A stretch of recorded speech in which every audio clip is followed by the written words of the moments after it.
as we get things going. Here we go, game number 3. It's going to be Cloud9, Winterfox. If you're just joining us here, series is tied 1-1. And the action has been fast and furious, not to confuse it with the Vin Diesel movie.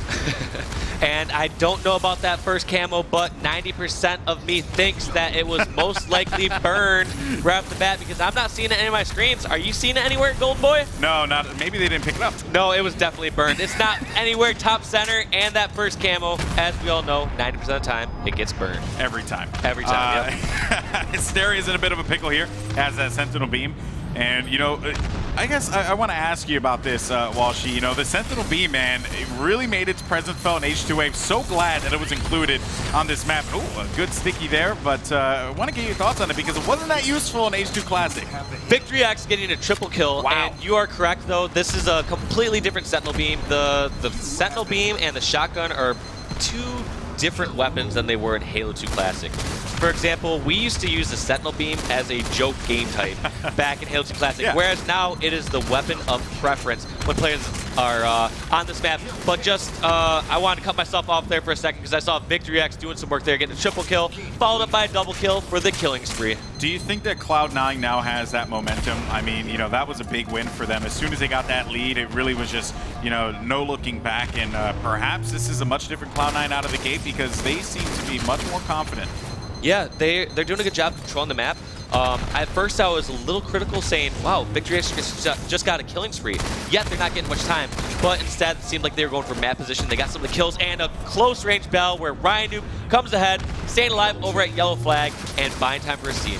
Man, I mean, you know, those are the circumstances where you're looking and you're like, come on. You know, that's probably what Ola did, but you just got to shake that off. Sea Hill's going to be incoming now, with Winterfox getting that lead back. Cloud9 looked good at the start, but Winterfox was able to establish that control. And, you know, for Winterfox, they just cannot look at that loss and hang their heads low, which is exactly what they're doing. This has certainly been a neck-and-neck matchup. They were all four down for a second. Ooh. So right now, all of Winterfox are spawning across the map at red, which means Hysteria is free to sit in the hill, lay down some shots across the map, and help pad their lead. And look at where they're spawning too, on the other side by red. So, you know, they have to go through ports, but they have people watching them. Hysteria can pretty much put shots whenever he needs to. They finally got that spawn on the yellow side, so that means that they were able to stop Hysteria from getting more time on that hill. But my goodness, the damage was certainly done there and felt by Winterfox. They have a lot of work to do. Yeah, random squads seem like they're trying to scrap up a few of these last seconds. However, in the end, this is Ryan Noob getting this camo. We're going to have to see what he can do with this, if he can grab a shotgun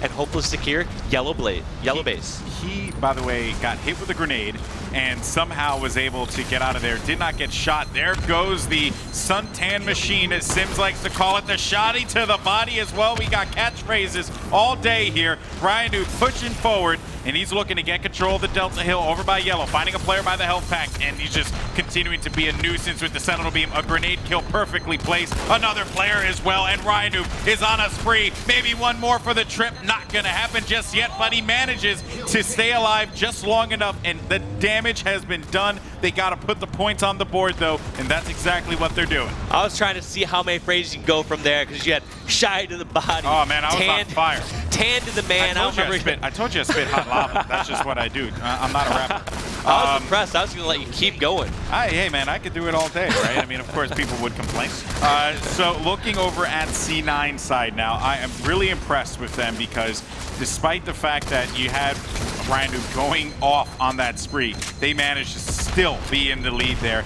Maybe that's a testament to C9, but I want to get your thoughts on this. Is that Winterfox not capitalizing on the objective? Well, I think part of it is Winterfox, they did a good job of when they had that camo, taking advantage of getting some kills, but I don't know. I'm usually not too critical of Winterfox not getting the objective. They usually do it too much. So in a situation where it's like, oh wow, they maybe could have got a few more seconds there, I'm not too overly critical because I know on the whole that they go for objective too much. Do you think that they've heard that, they've learned that, you know, at this point, right? I mean, and what a time to do so. Yeah, I mean, they're smart players. They know the balance, but it just seems like when there's a situation where they have to choose between objective and slaying, they always opt for objective. And right there, all four members of Cloud9 are alive, while all four members of Winterfox are dead, and so they're getting time in the hill and trying to close this gap. Big opportunity here for Cloud9. Pistola is going to try and get as many seconds on the clock as possible there. Looking around, seeing if he can, just get some garbage time. It's only going to be 2 seconds to earn, and he's going to go for it, but I think he only got one out of that one. A-Hill up for grabs. Rhino with the shotgun, not going to happen. Killing spree for Pistola as well, as he looks, sets his attention on the other side, tried to stay alive and strong side his way out of there, but that player over by Green Flag had other plans. Hysteria falls as well. You got Victory X, who's in a bad position too. Back over to Ryan Newman, Randa. Then Randa has camo up top, and I like this. I love it when you see players take the camo and bring it to the objective, because it's very hard to pick someone off from that. Yeah, it depends. I mean, top center is such a vulnerable position where you can get grenade from any angle where you can't really see the opponent. So I don't disagree with him moving this camo off the spot. But however, for the top plat hills, I do think camo is a great choice. Yeah, it's been proven. We've seen it work before, and it's just a good heads-up play there out of Randa. Really just take advantage of the situation, finding fear itself. This is that Winterfox objective scrapping. Look at this. Double kill while in the hill and a killing spree for Randa. Man, he's taking a trip to the Olympics because he has medals for days. Randa, good work from there. And, 102 to 64, you're starting to see this here from Winterfox. Again, we mentioned it before about Cloud9. Got that lead, didn't look back. Is this going to be the same thing for Winterfox here as they cross that 100-point threshold? We're going to have to find out. I mean, they are getting a great lead right here by 43 seconds. Now we're going to see if they still stick with their same strategy and try to scrap up time anytime they can, or if they're going to opt for a bit more slaying. I really liked it at the end of the Shrine bomb game where they stopped, dropped the bomb, and just went for slays. There was nothing Cloud9 could do, and I feel like this could be a similar situation. This is very tough for C9 to fight out of. Naded, on the other hand, he has half shields, but still he's doing his job. Support fire. Naded's BR is vicious and delicious, and when Naded gets into a position where he can support, it is dangerous for anyone else who is trying to get some footing there, and he can get the kills to boot. That's the other thing about Naded that is just so dangerous. Gets the control of C, but there's going to be 3 members of Cloud9 circling around him. Can Cloud9 get time on this hill? Pistola, though, his life is short-lived. He gets picked off right away. Yeah, I mean, he had great intentions there. Naded did a good job of staying on the adjacent flag, keeping Cloud9 out of the red hill, and eventually moving over towards the blue hill. But C9 was just one step ahead. They already had somebody on the blue flag, flanked him perfectly, took him out, and now they're scrapping up some time. And so, actually, no, they're not. Somehow, Winterfox is scrapping up time. I was going to correct you on that. They had that position, but they were not able to get any kind of time there. Despite them getting a couple seconds here, which is good for them. You have Winterfox, who's converging on the position. They stopped C9 from establishing that. They were only able to get 4 points from that exchange. Now looking to go back again. They only have 12 to earn as it moves over to the Delta Hill, which will come up in just a little bit. But Walshy, I mean, Winterfox, brilliant work out of them. 4 minutes on the clock now, and this could very well be a W for them. Yeah, and Winterfox, we already have Arcanum over on the yellow flag, getting ready to protect that new Delta Hill. This is a great job by Arcanum because he's in perfect position to just put shots on either side. He was eventually taken down, and Naded the only member alive. Naded now going to find Pistola, but Pistola makes short work of him, and C9 has control. But not long enough because a player comes out of port. Ola can't do anything about that. Victory X now trying to provide some support fire there. Finds a player right by green side. Back green nades, but he manages to stay alive. Victory X long enough to just get some eyes and really just tell teammates where the enemy will be positioned.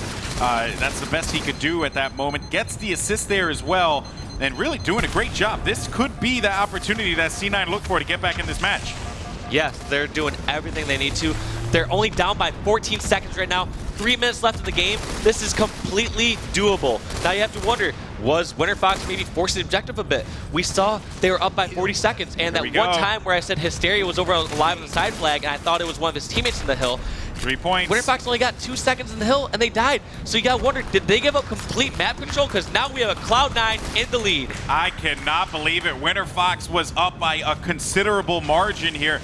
2 minutes, 41 seconds on the clock, but Winterfox is down by 4. I mean, they were up by, at least over 30 at one point. Victory X decided he was going to stick himself because he was going to die anyway. So no no problem with that. But yeah, he did his job, and Winterfox, this is just back and forth. This is gonna come down to the last few seconds of this game, because right now, Winterfox in the lead by 10 seconds. They have 131 on the board. Hysteria on the move, looking around by port to see if anyone's going to be there, and there is. He got the call out. It's going to be naded. He was able to kill him, but not long enough before he got dropped. Arcanum, though, with the shotgun, he went for it, but the nade ended up stopping him in his tracks. Ryanu, one-shotting Pistola. Flare off, respawn, no problem, but the Sentinel beam right behind him. So much going on. Ryanu can't stay alive there, but despite all of this, C9 is still in this matchup as they get control of A, and they're looking to get through that 130-point threshold here. Pistola with the camo over by A. Now, here, what do you do with camo here, Walshy? Camo, what's the plan? You just need to find if you can get them spawned on one side. It's really difficult for this top center hill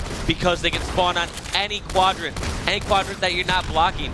The top center hill is one of the toughest hills to get time in, yet we're seeing somehow Cloud9 get a good amount of time. I was going to say Winterfox was in prime position to win this match, but Cloud9 closed the gap, only down by 4 seconds. And he's just inching his way through so that this way, you know, when he steps away, they think he left. He's playing that one really smart there.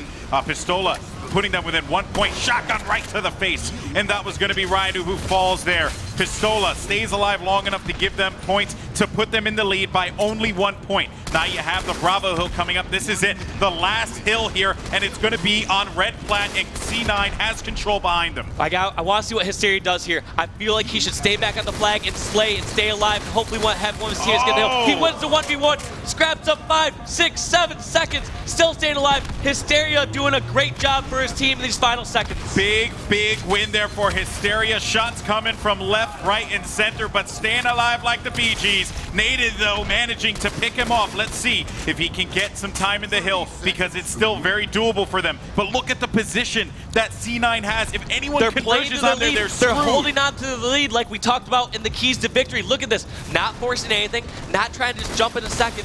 They're just staying alive, doing damage, and keeping Winterfox out of the hill. 14 seconds left on the clock here. It's going to be 11 points here, and that will do it. Winterfox will be defeated on this one. C9 takes it, and Game 4 is coming up, but what a battle between these two teams. It was neck and neck all the way until the final